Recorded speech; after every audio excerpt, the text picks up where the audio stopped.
गांधीनगर मुक्तिधाम विकास समिति एवं आत्म शांति माया मोक्ष कीर्तन परिवार की ओर से गांधीनगर मिर्च मंडी प्रांगण स्थित मुक्तिधाम में 16 अक्टूबर से 22 अक्टूबर तक भागवत कथा प्रतिदिन अपराह्न 2 बजे से साय 5 बजे तक होगी।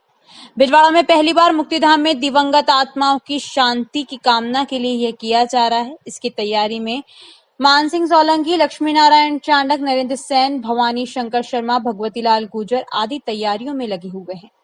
इस विशेष भागवत कथा के बारे में हमारे वरिष्ठ संवाददाता मुरली मनोहर सेन ने कालरा दीदी से विशेष बातचीत की। देखें ये रिपोर्ट। अभी हम खड़े हैं गांधीनगर मोक्षधाम में। यहाँ 16 तारीख से भागवत कथा होगी। वैसे भागवत कथाएं बड़े बड़े पंडाल में, मंदिरों में या सार्वजनिक स्थानों पर होती है, मगर यहाँ 16 तारीख से गांधीनगर मोक्षधाम में भागवत कथा होगी और इसके कथा के करवाने वाले हैं राजविंदर जी कालरा। इनकी इच्छा हुई है, इनको एक संदेश मिला कि मोक्षधाम पे भी भागवत कथा कराई जाए, जिससे मोक्ष लोगों को, जो मृत आत्माएं हैं उनको मोक्ष मिले और जो जीवित व्यक्ति उनको भी यहाँ आत्म शांति मिले। आइए हम बात करते हैं राजविंदर जी कालरा से। नमस्कार जी, लोकवाणी पे आपका स्वागत है। नमस्कार जी। नमस्कार। आप बताइए, आपको ये विचार कैसे आया कि आप यहाँ भागवत कथा कराएंगे? मैं 2020 में दिवंगत आत्माओं के लिए एक हरि कीर्तन करने का विचार मेरे मन में आया और जिस विचार को लेकर मैं श्री जगदीश जी जागा जी और जाकिर हुसैन जी भैया और इनसे वार्तालाप की और हम पहुँचे श्रीमान शांतिलाल प्रकाश मोता जी के पास और उन्होंने बहुत अच्छे से मेरा ये छोटा सा भाव स्वीकार किया और मेरे साथ जुड़े और उन्होंने कहा कि दीदी, इससे अच्छा और कोई काम हो ही नहीं सकता कि दिवंगत आत्माओं को अगर हरि कीर्तन करने से शांति मिलती है तो हम अलग अलग धामों में, अलग अलग मोक्ष धामों में हम कीर्तन करेंगे।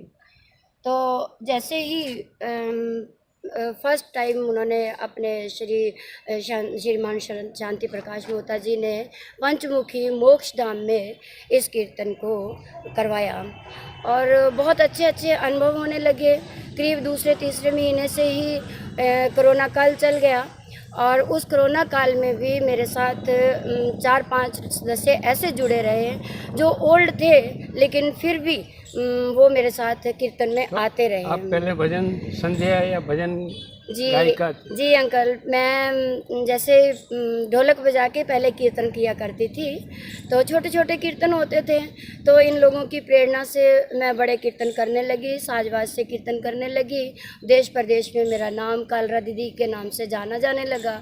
तो बैठे बैठे ऐसा लगा कि कोई संत आत्मा मेरे को पीछे से इशारा कर रही है कि यहाँ पे भागवत गीता कराई जाए।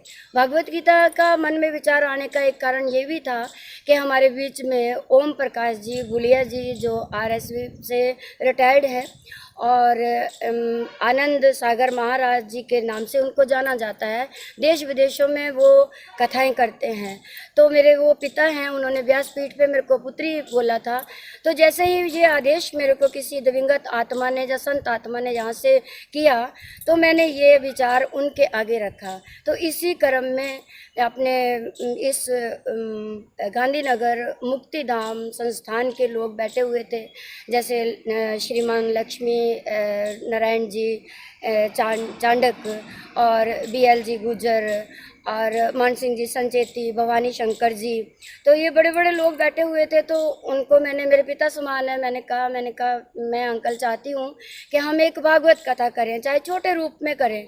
तो उनको बड़ी खुशी हुई, जैसे श्रीमान शांति प्रकाश मोता जी को हुई थी, वैसे ही उनको भी बड़ी खुशी हुई। तो उन्होंने कहा, दीदी आप कब करना चाहते हो? तो मैंने कहा महाराज जी से पूछ लीजिए और जो भी सहयोग होगा आप हम सब मिलके। और मैं चाहती हूँ कि ये जो पब्लिक आए संकल्प लेके बैठे कि हमारे पूर्वज जो दुख देख रहे हैं जो हमें पता नहीं उनकी गति हुई है कि नहीं हुई, उनके लिए और संकल्प लेके बैठे, कथा सुने और उनको अर्पित करें। नहीं, जैसे आपकी भागवत चल रही है जी और इधर से किसी की शव यात्रा आई है जी और वो उनका दाह संस्कार करेंगे तो आपको डिस्टर्ब नहीं हो? नहीं जी, वो तो बहुत अच्छा होगा। वो बहुत भाग्यवान दिवंगत आत्मा आएगी जिसको आगे से हरि कीर्तन मिलेगा, क्योंकि हरि कीर्तन मरने के बाद बहुत कम लोगों को मिलता है। हालांकि मैं हरि कीर्तन करती हूँ 9-9 दिन 12-12 दिन लोगों के घर जाके मैं दिवंगत आत्माओं की शांति के लिए 12वें के प्रोग्राम 11वें के प्रोग्राम मैं करती हूँ, निःशुल्क सेवाएं देती हूँ। और ये तो बहुत बड़ी भाग्यशाली बात रहेगी उस आत्मा के लिए जो परमात्मा से मिलने जा रही है और आगे उसको राधा कृष्ण और श्री कृष्ण जी के भागवत स्वरूप में दर्शन हो रहे हैं। इससे और बड़ा क्या हो सकता। ये थे राजेंद्र जी। तो ये इनके विचार हैं कि अगर कोई मृत आत्मा भी उस टाइम भी आती है तो उसके लिए बहुत बढ़िया। तो हिंदुस्तान तो एक ऐसी चीज़ है कि जो जीवित आदमियों के लिए भी करते हैं तो मृत आत्माओं के लिए भी यहाँ लोग उनके कल्याण के लिए कामना करते हैं। मुरली मनोहर सेन, लोकवाणी भीलवाड़ा।